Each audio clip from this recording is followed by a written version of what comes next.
नमस्कार. आज 13 जून 2023 वार आहे मंगळवार. लोकसत्ता आणि द हिंदू वृत्तपत्र विश्लेषणमध्ये आपलं स्वागत आहे.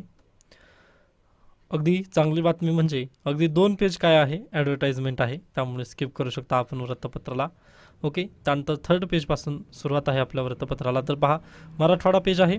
यामध्ये अगदीच काही म्हणजे महत्त्वाची बातमी वगैरे मला दिसली नाही, त्यामुळे हा पण पेज आपण स्किप करूयात. त्यानंतर भारत पाकिस्तान लढत घटस्थापनेच्या मुहूर्तावर एकदिवसीय विश्वचषक स्पर्धेच्या कार्यक्रमाचा आराखडा ICCला सादर करण्यात आलेला आहे. मग पहा, भारताचे मॅचेस वगैरे इथं दिलेले आहेत. क्रिकेट प्रेमींनी ह्याला म्हणजे टाइम टेबल वगैरे त्यांनी पाहून घेऊ शकता. ओके, त्यानंतर आता MPSCच्या वगैरे थोड्याशा न्यूज पाहूयात की पत सुधारणेसाठी मुडीजला अर्ज. म्हणजे पाहिलं आपण म्हणजे खऱ्या अर्थाने जर पाहिलं तर आपल्याला पहा, जर लोन वगैरे जर घ्यायचं असेल, म्हणजे आता वैयक्तिक आपण पाहूयात, तर आता मला लोन घ्यायचं आहे. ओके, हा मी आहे व मला अशा पद्धतीने आता लोन वगैरे घ्यायचं आहे, त्यामुळे मी बँकेत जाईल. मग बँकेत गेल्यानंतर पहा, पहिल्यांदा माझं काय स्कोअर तपासतात त्यांनी. कोणतं स्कोअर? सिबिल स्कोअर तपासलं जातं. ओके, सिबिल स्कोअर म्हणजे नेमकं काय असतं? याच्यापूर्वी जर मी लोन वगैरे जर घेतलेलं असेल, ओके, व ते किती दिवसात वगैरे मी परत वगैरे त्याचा परतावा, लोनचा परतावा वगैरे कशा पद्धतीने करतो, किंवा माझ्याजवळ जे फायनान्शियल हेल्थ आहे, माझी फायनान्शियल हेल्थ कशा पद्धतीची आहे, हे सर्व त्या सिबिल स्कोअरमध्ये वगैरे असतं. म्हणजे हे सर्व सिबिल स्कोअर कशा पद्धतीने येतं, तर पहा, ते पॅन कार्डची लिंक आहे. ओके, जर तुम्ही इंटरनॅशनल म्हणतोय, sorry for that, ITR, okay, म्हणजे इन्कम टॅक्सचा फॉर्म किंवा इन्कम टॅक्स रिटर्नचा फॉर्म जर भरत असाल तर तुम्हाला पॅन कार्ड लागतं, बरोबर. मग हे सर्व डॉक्युमेंट जे असतात ना, हे लिंक होतात तुमच्या सिबिल स्कोअरसाठी. ओके, मग यावरून तुमची फायनान्शियल हेल्थ ही बिल्डअप होत असते, बरोबर. मग पहा, मग तुम्ही बँकेत गेल्यानंतर बँक मग पाहतं तुमचं सिबिल स्कोअर. ओके, मग सिबिल स्कोअर जर चांगलं असेल तर तुम्हाला लगेच काय करते, बँक लगेच तुमच्या मर्जीप्रमाणे वगैरे तुम्हाला लोन वगैरे पुरवठा करते. परंतु जर तुमचं सिबिल स्कोअर जर चांगलं नसेल तर तुम्हाला काय करते, बँक अगदीच तारण जास्त ठेवावं लागतं किंवा व्याजदर तरी जास्त लागतं तुम्हाला. ओके, असे प्रॉब्लेम वगैरे तिथं तयार होतात. अगदी आता हे झालं पर्सनल लेवलवरती. आता आपण देश पातळीवरती पाहूयात. ओके, मग पहा, आता देश पातळीवर म्हटल्यानंतर आता ही जी इथं मी होतो, आता या जागी आपण घेऊयात तर भारत देश घेऊयात. ओके, मग भारत देश जर घेतला आपण तिथं, तर भारत कोणापासून पैसा घेईल, म्हणजे आपला देश वगैरे जर पाहिलं तर आपण एक वर्ल्ड बँककडून पैसा घेतो, किंवा जे इन्व्हेस्टर वगैरे असतात, म्हणजे दुसऱ्या देशामध्ये जे असणारे व्यक्ती असतात त्यांच्याकडून वगैरे आपण काय करतो, इन्व्हेस्टमेंट भारतामध्ये आणतो. जसं आपण जर पाहिलं तर फ्लिपकार्ट ही कंपनी आहे, परंतु फ्लिपकार्टमध्ये पैसा कोणाचा आहे? जे अमेरिकेची वॉलमार्ट कंपनी आहे तिचा पैसा फ्लिपकार्टमध्ये इन्व्हेस्ट आहे. ओके, अशा पद्धतीने आपण काय करतो, भारतामध्ये इन्व्हेस्ट आणतो. मग पहा, हे भारतामध्ये इन्व्हेस्ट वगैरे आणण्यासाठी आपण म्हणजे इथं भारतामध्ये पैसे वगैरे लावल्यानंतर किंवा भारत सरकारच्या शेअरमध्ये जर पैसा गुंतवला तर आपल्याला परतावा वगैरे रिटर्न भेटेल का, किंवा आपण त्यांना लोन देत आहोत बाबा, मग त्यांनी पण काहीतरी स्कोअर चेक करतीलच ना.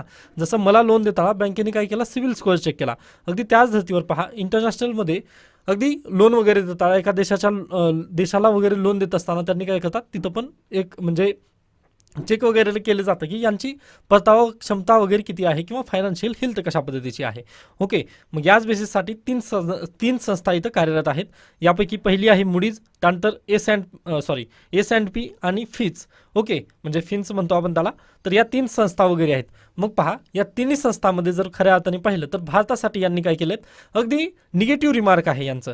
ओके, ज्या पद्धतीने मी सांगितलं की आपलं सिबिल स्कोअर जे आहे, म्हणजे माझं जर सिबिल स्कोअर जर चांगलं असेल तर मला व्याजदर वगैरे कमी व्याजदरामध्ये माझ्या पद्धतीने वगैरे ते काय लोन देतील.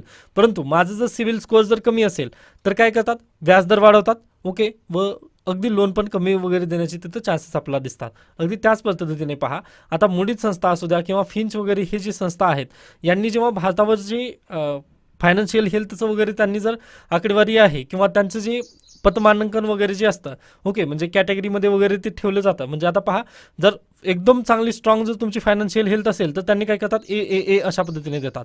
मग त्यानंतर हे कॅपिटल ए, त्यानंतर AA. ओके, अशा पद्धतीने असं म्हणजे त्यांनी पुन्हा पुढे B पर्यंत जातात. ओके, म्हणजे ABB. ओके, मग BBB, त्यानंतर अशा पद्धतीने ते खालीपर्यंत वगैरे येतील, C पर्यंत वगैरे. मग पहा, आता इथे काय झालं, मग पतंग मानांकन मुडीचं काय आहे भारतासाठी, पहा, BAA3. ओके, BAA अशा पद्धतीने त्यांचं मानांकन आहे. त्यानंतर S&P BBB आहे. Okay, BBB. त्यानंतर फिनचं काय आहे, BBB, पण हे मायनसमध्ये गेलेलं आहे. मग पहा, B कॅटेगरीमध्ये त्यांनी आपल्याला स्थान वगैरे दिलेलं आहे. आता हे फायनान्शियल हेल्थ त्यांनी कशा पद्धतीने तर ग्रेडच्या पद्धतीने पहिल्यांदा काय A असेल, मग त्यानंतर पुढे दुसरं घेऊयात आपण BBB. ओके, त्यानंतर तिसरी घेऊयात आपण CCC, अशा पद्धतीने ग्रेड देता आलते. ओके, परंतु पहा आता इथं झालं काय मग, तर भारताला त्यांनी काय दिलेलं आहे, बी ग्रेड दिलेला आहे. सगळ्याच संस्थांनी बी ग्रेड दिलेला आहे, बरोबर.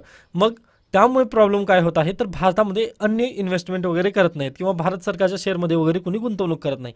का? कारण इथं काय आहे, बी ग्रेड वगैरे दिलेला आहे, म्हणजे सेकंड ग्रेड आहे. जर तेच आपला ए ग्रेड किंवा ए वगैरे ए स्मॉल इथं जर हे अशा पद्धतीने जर ग्रेड असतं तर आपल्याला काय इन्व्हेस्टमेंट वगैरे जास्त पद्धतीने मिळाली असती. आता पण मिळत आहे, परंतु आपल्याला काय व्याजदर जास्त द्यावा लागते त्यांना. ओके, हे सर्व कारणांनी वगैरे आपण म्हणजे भारतामध्ये वगैरे म्हणजे काय इन्व्हेस्टमेंट वगैरे येत नाही. यासाठी पहा, जे भारत सरकारचे जे इकॉनॉमिस्ट वगैरे आहेत किंवा जे काय म्हणतो आपण अर्थ मंत्रालयामधील जे अधिकारी आहेत त्यांनी काय केलेत, अमेरिकेमधील जे पस्त संस्था वगैरे आहेत त्यांना मुडीजला वगैरे त्यांनी अर्ज वगैरे करत आहेत किंवा तशा पद्धतीने त्यांना त्यांच्या अधिकाऱ्यांच्या भेटीगाठी वगैरे घेऊन त्यांना आपली जे पतमानांकन वगैरे आहे किंवा जे आपल्या भारतामधील जे ग्रेड वगैरे आहे ते वाढवण्यासाठी वगैरे त्यांनी थोडंसं साकडे वगैरे त्यांना घालत आहेत. ओके, आता ह्या टॉपिकला मी काय एवढं डिस्कस वगैरे केलं, कारण पहा यावरती प्रश्न नक्की बनू शकतो. ओके, याच्या पूर्वी पण UPSCने विचारलेला आहे 2022मध्ये ह्या ज्या पतमानांकन संस्था वगैरे आहेत या भारतातील कोणत्या कोणत्या आहेत असं म्हणजे प्रश्न त्यांनी विचारलेला होता. म्हणजे भारतामधील पतमानांकन संस्था कोणत्या आहेत असा तिथं डायरेक्टली प्रश्न होता. त्यामुळे हा ही जी न्यूज आहेत ही तुम्हाला माहिती असणं अगदी गरजेचं आहे. ओके, त्यानंतर अन्य न्यूज इथून गरजेची नाही. त्यानंतर KG to कॉलेज हे पाहूयात. तर पहा, पदवी अभ्यासक्रमात आता पर्यावरण शिक्षण टाकण्यात आलेलं आहे. ओके, ही अगदी चांगली न्यूज आहे. परंतु पहा, आता पर्यावरण शिक्षण जरी आपण दिलं तरी फक्त हे सेमिस्टरचा पास करण्यापुरतं नसावं असं माझं मत आहे. कारण पहा, मी पण त्या एज्युकेशन पॅटर्नमधून वगैरे आलेलो आहे व मी पण तसंच अभ्यास वगैरे केलं होतं, फक्त ते सेमिस्टरसाठी अभ्यास केलेला होता. पण जेव्हा UPSCला एन्व्हायरमेंट जेव्हा मी शिकलो ना, तेव्हा मला समजून आलं की एन्व्हायरमेंटचं खरं म्हणजे गरज काय आहे किंवा आपण एन्व्हायरमेंट शिकण्याची गरज काय आहे. मग प्रॉब्लेमच ती आहे, जोपर्यंत आपण विद्यार्थ्यांना फक्त परीक्षार्थी किंवा फक्त एक मार्काच्या धर्तीवर वगैरे त्यांना अभ्यासू, तोपर्यंत आपण म्हणजे याचा विकास वगैरे करू शकणार नाही. आता यांनी UGCने पण कार्यक्रम वगैरे टाकलेला आहे. ओके, पर्यावरण शिक्षण दिलेलं आहे, परंतु प्रॉब्लेम असा आहे की आपण त्याला एक विषय म्हणून अभ्यासू किंवा आपली काळाची गरज आहे हे म्हणून अभ्यासू. जर काळाची जर गरज आहे म्हणून जर जेव्हा तुम्ही अभ्यासलात ना, तेव्हा खूप म्हणजे आपला प्रत्येक गोष्टीमध्ये वगैरे आपला त्याचं इम्पॅक्ट वगैरे नजर येतं किंवा आपण तशा पद्धतीने काळजी घेण्याचा प्रयत्न करतो. आता बाईक म्हणतो आपण. ओके, बाईकमधून कोणता वायू वगैरे बाहेर निघतो, तर कार्बन मोनॉक्साईड. म्हणजे जेव्हा जेव्हा आपण बाईक वगैरे चालवतो तेव्हा आपल्याला लक्षात येतं की बा आपल्याला कार्बन मोनॉक्साईडचा आपण पोल्युशन वगैरे करतोय.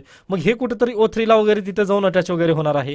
ओके, म्हणजे हे सर्व गोष्टी आपला पण दिमागात म्हणजे आपल्याला पण कुठेतरी वाटतं की बाबा आपण तसं नाही म्हणजे थोडं कमी करायला पाहिजे वगैरे तशा पद्धतीने होतं.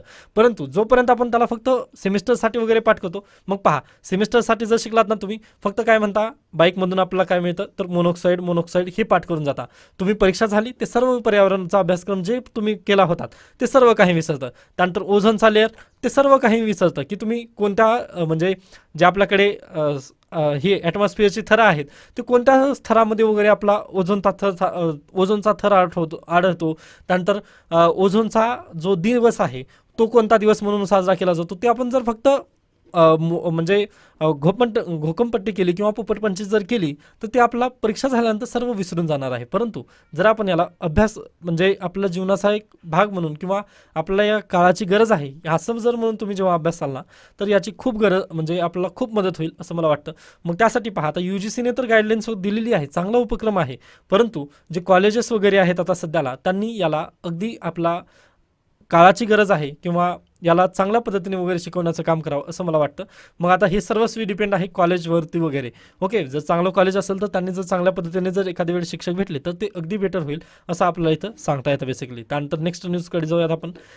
त्यानंतरची न्यूज आहे पहा, मोसमी पाऊस संत गतीने, वाऱ्यांची वाटचाल मंदावली, वादळानंतर तीव्रता वाढण्याचा अंदाज. आता म्हणजे वादळ जे आहे, चक्रीवादळ जे आहे ते झाल्यानंतर तीव्रता वाढण्याचा अंदाज वगैरे आपला दिसलेला आहे. म्हणजे महाराष्ट्रात मोसमी पाऊस आलेला आहे किंवा मोसमी वारे तर महाराष्ट्रात शिरलेली आहेत, परंतु ते वादळामुळे काय झालेलं आहेत आणखी तीव्रता वगैरे वाढलेली आहे का म्हणजे महाराष्ट्रामध्ये बिलकुल नाही. मग थोडंसं आपण हे ॲनिमेशन टाईपने समजून घेऊयात म्हणजे आपल्याला चांगल्या पद्धतीने वगैरे समजेल असं माझं मत आहे.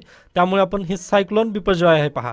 ओके, आता ह्याची स्थिती जर खऱ्या अर्थाने पाहिली तर आज हे इथं आहे. ओके, मग पहा हे किनारपट्टीवर केव्हा जाणार आहे, तर अगदीच म्हणजे इथे दिलेलं आहे पहा, तर 15 जून रोजी काय असेल हे, तर किनारपट्टीवर वगैरे इथं धडकणार आहे. ओके, इथं दिलेलं आहे पहा, थर्सडे 5:30 वाजता ते कुठं किनारपट्टीच्या वगैरे या रेषेमध्ये वगैरे ते तिथं जाईल. मग पहा आता सध्याला हे इथं आहे व महाराष्ट्रची बाँड्री वगैरे जर इथं पाहिली तर ही अशा पद्धतीने इथं महाराष्ट्राची बाँड्री आहे. ओके, थोडंसं मी याला वरती घेईन. तर पहा आता इथे आहे आपला महाराष्ट्र. ओके, यावरती पॉइंटर वगैरे चालणार नाही, परंतु हे समजून घ्या तुम्ही. तर पहा हा आपला महाराष्ट्र आहे, बरोबर. मग पहा या महाराष्ट्रामध्ये मोसमी वारे तर इकडून येत आहेत. ओके, या अरबी समुद्रामधून इकडून वारे तर येत आहेत, परंतु सध्याला हे चक्रीवादळ पहा इथं व्हेरी सेव्हर स्टॉर्ममध्ये वगैरे कन्सिडर झालेलं आहे. 165 किलोमीटर प्रति हॉर्न बिपरजॉय जे सायक्लोन आहे त्याची वारे वगैरे हे फिरत आहेत. पहा हे अशा पद्धतीने गोल गोल गोल गोल फिरत आहेत. मग पहा इकडून जे वारे येणार आहेत, पाऊस घेऊन जे इकडून वारे येणार आहेत, ते वारे महाराष्ट्रात येऊ शकत आहेत का? बिलकुल येऊ शकत नाहीत, कारण इकडे 165च्या स्पीडनं वगैरे ते सायक्लोन फिरत आहे गोल गोल. ओके, त्यामुळे इकडे तर जाता येत नाही येताना. त्यासाठी पहा मोसमी जे वारे वगैरे आहेत महाराष्ट्रामध्ये येण्याची त्यांची जी तीव्रता आहे ती अगदी संत गतीने वगैरे आहे, किंवा मोसमी पाऊस संत गतीने महाराष्ट्रामध्ये येण्याचा प्रयत्न करत आहे ही इथंच सांगितलेलं आहे त्यांनी. कारण इथं आय थिंक तुम्हाला हे समजून आलेलं असेल की कशा पद्धतीने हे महाराष्ट्रात वगैरे वारे येऊ शकत नाहीत, तर हे सायक्लोनमध्ये वगैरे ते अडकून पडलेले आहेत. मग हे 15 जूनपर्यंतची यांची स्थिती वगैरे आहे. मग त्यानंतर 16 जूनपासून वगैरे आपण पाहूयात की त्याबद्दल काय वगैरे हे होईल. ओके, त्यानंतर पहा चक्रीवादळ गुजरातमध्ये 1982 पासून सर्वात म्हणजे वादळी निर्माण झालेलं हे दुसरं उच्च क्षमतेच्या चक्रीवादळापैकी एक हे बिपरजॉय चक्रीवादळ आहे. असा प्रश्न वगैरे येऊ शकतो की बिपरजॉय चक्रीवादळ कोणत्या भागामध्ये वगैरे आलेलं होतं व कोणत्या कोस्टल लाईनला वगैरे धडकलं? तर अगदीच गुजरात कोस्टल लाईनला धडकलं. महाराष्ट्र कोस्टल लाईनला हे धडकलं का? बिलकुल नाही. पहा प्लीज, म्हणजे एकदा पाहून घेऊ शकता तुम्ही. महाराष्ट्र कोस्टल लाईनला जवळ आल्यानंतर इथं मोसमी पावसासोबत वगैरे टक्कर झाली याची, परंतु इथं महाराष्ट्राला धडकलं का हे सायक्लोन? बिलकुल धडकलं नाही, तर हे गुजरातकडे जात आहे. ओके, याच्या पूर्वी आलेले सायक्लोन महाराष्ट्राला धडकलेले आहेत, परंतु गुजरात म्हणजे हे जे बिपरजॉय आहे हे महाराष्ट्राला धडकत नाही आहे. ओके, हे लक्षात घ्या. त्यानंतर आपण नेक्स्ट न्यूजकडे जाऊयात. किरकोळ महागाई दराचा 2 वर्षातील निचांक, म्हणजे अगदीच चांगली न्यूज आहे. याला आपण द हिंदूमध्ये पाहूयात. तर पहा इथे न्यूज दिलेली आहे की retail inflation cooled down to 4.25% in May. Okay, मग म्हणजे आपला इन्फ्लेशन जे महागाई वाढलेली होती आपली ती आता थोडीशी आटोक्यात वगैरे आलेली आहे असं ही न्यूज सांगण्याचा प्रयत्न करत आहे. म्हणजे पहा ही महागाई वाढण्याचा वगैरे आपला असा ग्राफ होता 2021मध्ये, हे अशा पद्धतीने इथून चालू झालेलं होतं. मग हे 2022मध्ये पहा 8% इन्फ्लेशन वगैरे झालेलं होतं, ते आता 4.25% वगैरे आलेलं आहे. याचं कारण काय आहे पहा, RBIची जी मॉनिटरी पॉलिसी आहे त्यामध्ये जी रेपो रेट वाढवली. ओके, त्यानंतर दुसरी न्यूज आहे पहा, CoWIN vaccination data out, government denies breach. Okay, म्हणजे कोविन जे तुम्ही व्हॅक्सिन वगैरे घेतलात, ओके, ते कोणत्या पोर्टलवर रजिस्ट्रेशन करून घेतला होता? तर कोविन पोर्टलवरती, किंवा आपल्याला जे ॲप आलेलं होतं पहा, पण आरोग्य सेतू या पोर्टलवरती जाऊन किंवा कोविन पोर्टलवरती जाऊन आपण स्वतःला रजिस्ट्रेशन वगैरे केलं, किंवा म्हणजे ज्या ग्राहकांनी किंवा ज्यांनी कोविनवरती जाऊन रजिस्ट्रेशन जरी नाही केलं तरी तिथं जेव्हा ह्याच्यामध्ये गेले, जेव्हा व्हॅक्सिनसाठी वगैरे गेले, त्यांनी तिथे अगदी रजिस्ट्रेशन तरी त्यांना करावंच लागलेलं होतं, म्हणजे मोबाईलवरती OTP वगैरे आलेला होता. ओके, मग काही जणांचं मत वगैरे आलेलं होतं की न्यूज अशा पद्धतीने आलेली होती की तो जो डाटा आहे आपला कोविन पोर्टलवरती किंवा आरोग्य सेतू ॲपवरती वगैरे जो काही आहे तो डाटा लीक वगैरे झालेला आहे असं त्यांनी सांगितलेलं होतं. व त्यामध्ये काँग्रेस BJPची जी महत्त्वाची नेते आहेत त्यांचा डाटा वगैरे ते दाखवण्यात आलेला होता, परंतु जे सेंट्रल गव्हर्नमेंट आहे त्यांनी तो डाटा वगैरे तशा पद्धतीने लीक झालेला नाही असं त्यांनी म्हटलेलं आहे. परंतु पहा याच्या पूर्वी पण डाटा ब्रीच झालेला आहे. एम्स या म्हणजे एम्समधील डाटा ब्रीच वगैरे झालेला होता, मालवारी तिथं अटॅक वगैरे झालेलं होतं. त्यासाठी पहा अगदी हे गरजेचं आहे आपल्याला की भारत सरकारने सायबर सिक्युरिटीवर वगैरे जास्त फोकस करणं. आता त्यासाठीच पहा पवनीत सिंग सरांनी एक व्हिडिओ घेतलेला होता ज्यामध्ये जे बालासोर येथे ट्रेन ॲक्सिडेंट वगैरे झालं त्यामध्ये पण चायनाचा हात वगैरे असू शकतो, अँगल असू शकतो पहा, कारण सायबर सिक्युरिटीमध्ये भारत अद्याप खूप कमी आहे. ओके, आपल्याकडे सायबर सुरक्षा तशा पद्धतीने राहिलेली नाही आहे, किंवा आपण तेवढं जास्त फोकस वगैरे सायबर सिक्युरिटीवर केलेलं नाही आहे अद्याप. त्यामुळे डाटा ब्रीच आपला दिवसेंदिवस घडत असलेलेच दिसत आहेत. त्यामुळे ही एक म्हणजे अगदीच काळजी करणारी बातमी आहे असं आपण तिथं म्हणू शकतो. परंतु आता गव्हर्नमेंट ऑफ इंडियाने तर याला नकार दिलेले, चांगली गोष्ट आहे, परंतु यावरती चौकशी वगैरे CERT ही संस्था करत आहे. याच्यापूर्वी पहा चायनाने जेव्हा एम्सवरती हल्ला केलेला होता तेव्हा पण त्यांनी हीच संस्था होती CERT. आता ही संस्था जी आहे याबद्दल नक्की परीक्षेला वगैरे प्रश्न येऊ शकतो, त्यामुळे याचं फुल फॉर्म आणि ही कशासंबंधी कायम करते हे तुम्हाला माहिती असणं अगदी गरजेचं आहे, कारण 2 वेळा ही न्यूजला आहे बॅकवर्ड लिंकेजेसद्वारे प्रश्न बनू शकतो. ओके, आता हे इथपर्यंत आपण झालं. हे द हिंदू वृत्तपत्र घेतलं, लोकसत्ता आपला तिकडे तसाच थांबलेला आहे. त्यानंतर आय थिंक ही आपण बातमी पाहिली आत्ताच पाहिली, त्यामुळे स्किप करूयात, पुढे चला. बाकी इथून न्यूज दिसत नाहीत. त्यानंतर भारताची इतर देशांना डिजिटल सहकार्य. आता खऱ्या अर्थाने जर पाहिलं, इथली न्यूज जर पाहिली तर भारत म्हणजे स्वतःच खूप मागास आहे डिजिटलमध्ये व तो दुसऱ्याला मदत करत आहे अशा पद्धतीने वाटतं आपल्याला. परंतु आपण जर दुसऱ्यांसोबत सहकार्य करून जर तशा पद्धतीने करत आहोत तर ती पण चांगली न्यूज आहे. पहा, तर डिजिटल सहकार्य करत आहोत आपण, तर त्या कोणत्या देशांना, तर G20 परिषदेत आर्मेनिया, सिएरा लिओन, त्यानंतर सुरिनाम या देशांशी करार वगैरे करण्यात आलेला आहे. आता हे जे कंट्रीज आहेत ते कुठं आहेत, सुरिनेम वगैरे कुठे आहे, एकदा पाहून घ्या. वर्ल्ड मॅपिंग अगदीच गरजेची असते UPSCसाठी, तर म्हणजे ते तुम्हाला अगदी गरजेचं आहे अशा पद्धतीने तिथं सांगू शकतो. आता पहा, इथे डिजिटल सहकार्य आपण जरी करत असलं तरी सायबर सिक्युरिटीबद्दल आपल्याला बोलणं गरजेचं आहे. ओके, कारण पहा, गेल्या वर्षी जर पाहिलं आपण तर जे लोनचे ॲप वगैरे आलेले होते ते पण कुठून आलेले होते, तर चायनीजच ॲप होते. आता भरपूर आहेत ॲप्लिकेशन, म्हणजे अगदीच Dream11 वगैरे त्या ॲप्लिकेशनवरती आता म्हणजे कुठून पैसे वगैरे येतात ते आपल्याला अद्याप वगैरे त्यांनी सांगितलेलं नाही. अशा पद्धतीने म्हणजे भरपूर काही बोलायसारखं वगैरे त्याबद्दल भरपूर आहे. परंतु आपण ते तामिळनाडू गव्हर्नमेंटची जेव्हा जजमेंट वगैरे येईल तेव्हा आपण त्याबद्दल बोलूयात, ऑनलाईन गेमिंगवर वगैरे. ओके, तो आपला टॉपिक नाही, त्यामुळे मी थोडंसं आवडतो व पुढे जाऊयात आपण. त्यानंतर पहा, इथून गरजेची दिसत नाही आहे न्यूज. त्यानंतर मोटरसायकल टॅक्सी प्रस्तावास स्थगिती. अगदीच दिल्ली गव्हर्नमेंटचा बाबतचा हा निकाल आहे. महाराष्ट्रात पण जे टॅक्सी आहेत त्यांना स्थगिती देण्यात आलेली आहे, म्हणजे मोटरसायकल टॅक्सी त्यांना स्थगिती आहे महाराष्ट्रामध्ये पण. बॉम्बे हायकोर्टाने स्टे आणलेला आहे. ठीक आहे. त्यानंतर नेक्स्ट न्यूज पहा, इटलीच्या पंतप्रधानपदी सर्वाधिक काळ राहिलेले बर्लुस्कोनी कालवश. आता कंबाईन परीक्षेला वगैरे प्रश्न विचारला जाऊ शकेल की बर्लुस्कोनी कोण होते, तर तेव्हा तुम्हाला माहिती असणं गरजेचं आहे की इटलीचे ते पंतप्रधान होते. त्यानंतर सध्याचे पंतप्रधान कोण आहेत, तर जॉर्जिया मेलोनी हे इटलीच्या पंतप्रधान सध्याला आहेत. हे तुम्हाला माहिती असणं गरजेचं आहे, कारण डायरेक्टली तिथं कंबाईनला वगैरे प्रश्न येतात पर्सन इन न्यूजचे. ओके, त्यानंतर CDS CAPFला पण येतात UPSCमध्ये. त्यानंतर दुसरीकडे न्यूज आहे पहा, युनेस्कोमध्ये सहभागी होण्याचा अमेरिकेचा निर्णय. याच्यापूर्वी त्यांनी सोडून गेले होते युनेस्को, आता ते परत वापस वगैरे येत आहेत, चांगली गोष्ट आहे. ठीक आहे, म्हणजे त्याला आणखी बळकटीकरण वगैरे मिळेल असं आपण म्हणू शकतो. त्यानंतर सर्वांसाठी आरोग्याचे डिजिटल विश्वरूप. आता अगदीच हा लेख मंत्र्यांनी लिहिलेला आहे त्यामुळे मी वाचत नाही आहे, परंतु याबद्दल प्रश्न आलेला होता. म्हणजे आयुष्यमान डिजिटल भारत मिशनबद्दल 2022चा UPSCचा पेपर तुम्ही पाहू शकता. त्यानंतर यामध्ये एक पोर्टल दिलेला आहे संजीवनी. हे पोर्टल कशासंबंधी आहे तर पहा, डॉक्टरांशी संवाद साधत ऑनलाईन सल्ला घेता यावा यासाठी हे कोणतं आहे, संजीवनी पोर्टल बनवण्यात आलेलं आहे. हे तुम्हाला माहिती असणं गरजेचं आहे. बाकी यामधून काही मला चांगली बातमी वगैरे म्हणजे जी की परीक्षेसाठी वगैरे गरजेची असेल असं मिळाली नाही. त्यानंतर हे तुम्ही वाचून घ्यायचं आहे, आयुष्यमान भारत डिजिटल मिशन. ही तुम्हाला होमवर्क असेल. ओके, ही मिशन तुम्ही एकदा वाचून घ्या. त्यानंतर पुढे चला, तडे जाऊ लागले ही शिवसेना आणि भाजप यांच्या युतीबद्दल आहे. हे आपल्यासाठी काही गरजेचं नाही, परंतु आजच्या पेपरची जर पहिलं पेज जे की ॲडव्हर्टाईज आहे ते जर पाहिलं तर तुम्ही तिथं एकनाथ शिंदे आणि नरेंद्र मोदी यांची भरपूर मोठी ॲडव्हर्टाईज दिलेली आहे, पण मी याला एंटरटेन करत नाही, स्किप करा. पुढे चला, पैसा झाला खोटा. त्यानंतर कॅनडातील वनवे घातक कसे. आता यामध्ये पण पहा, वनव्यावर उपाय कसे अशा पद्धतीने दिलेला आहे, परंतु इथं उपाय खऱ्या अर्थाने दिलंच नाही. मला म्हणजे हाच राग येतो. म्हणतात वेग व देतात वेग, म्हणजे वेगवेगळं त्यांनी करतात. आता इथं काय दिलं, तापमानवाढीमुळे उष्णतेच्या मोठ्या आणि दीर्घकालीन लाटा येत राहतील, त्यातून भीषण वनवे पेटतील आणि मोठ्या प्रमाणात प्रदूषण निर्माण होईल. हे तर आपल्याला पण माहिती आहे. त्यानंतर आता उपाय दिलेत कदाचित त्यांनी, तर औद्योगिक क्रांतीनंतर जगाच्या तापमानात 1.02 डिग्री सेल्सिअसने वाढ झालेली आहे. कार्बन उत्सर्जन नियंत्रणात येईपर्यंत तापमान वाढ तसेच होतच राहणार आहे. बरोबर, मग ह्यात उपाय कुठे झाला, यांनी पण तेच सांगत आहेत ना, प्रॉब्लेमच इथं पण देत आहेत, म्हणजे फिरून फिरून तिथं चाललेलं आहे. त्यामुळे याला हे करू नका. फक्त तुम्हाला जर म्हणजे वनवे वगैरे आहे याबद्दल जर लिहायचं जर असेल तर हे 2 पॉईंट वगैरे लक्षात ठेवू शकता की हे जे सर्व काही होत आहे ना ते क्लायमेट चेंजमुळे होत आहे. म्हणजे कुठून जरी आलात ना तुम्ही क्लायमेट चेंजवरती नक्की ब्लेम करू शकता व त्याला जे विकसित राष्ट्र आहेत त्यांच्यावर पण थोडासा ब्लेम नक्की टाकू शकता.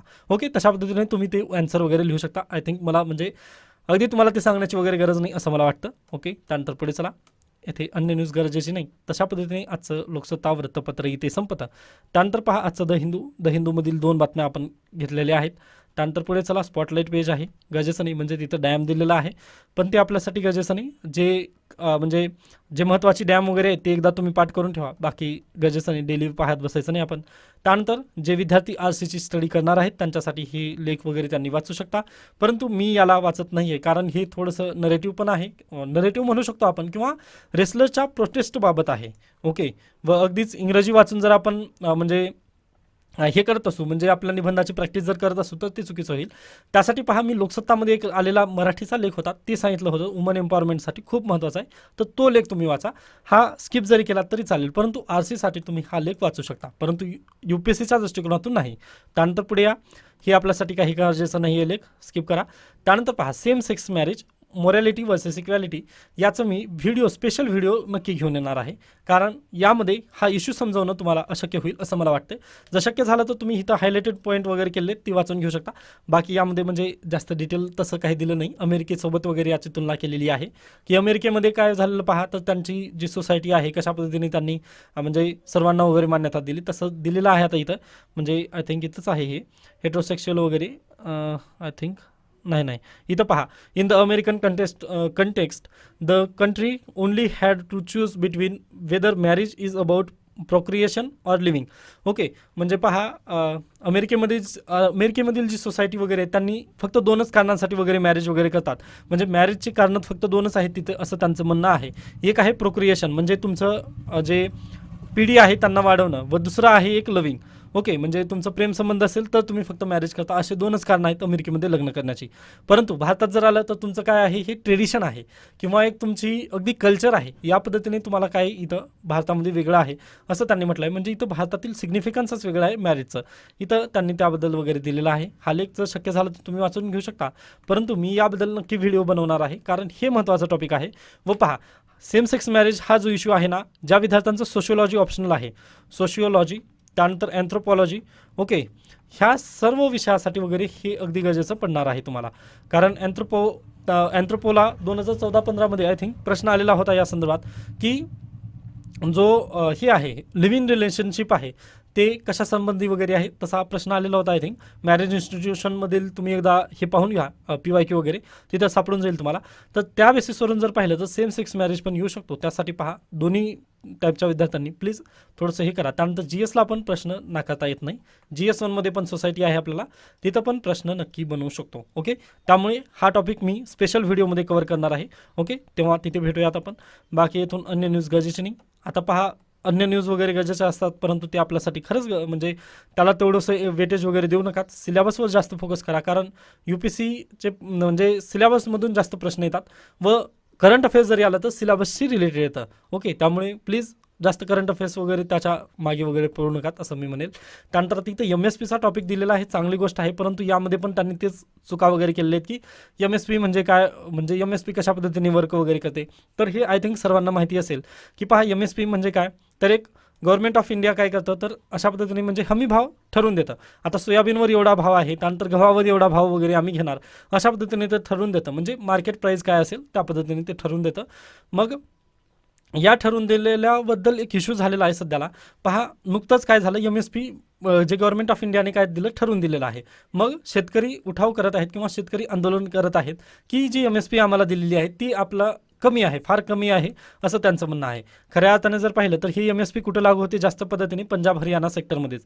ओके, थोडंसं राजस्थानपर्यंत आलं, ते खाली आलं, सॉरी फॉर दॅट, परंतु ते समजून घ्या तुम्ही.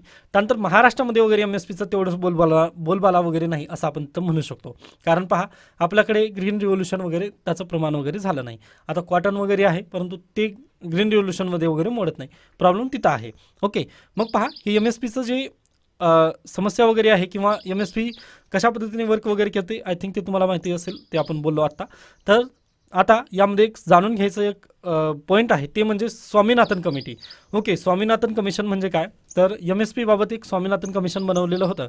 तर त्या कमिशनची रिपोर्ट त्यांनी काय म्हटलं होतं पहा, एक लेबर, ओके, तुमच्या शेतात काम करणारं लेबर, त्यानंतर तुम्ही घेतलेलं लोन, ओके, या दोन्हींची बेरीज करायची व याला गुणिले 50% अशा पद्धतीने, म्हणजे याच्या दुप्पट वगैरे तुम्हाला, म्हणजे आपलं जे शेतकऱ्या पहा नरेंद्र मोदी यांचा उद्देश काय होता किंवा त्यांनी शेतकऱ्यांची इन्कम मी काय डबल करणार आहे असं त्यांनी म्हटलेलं होतं.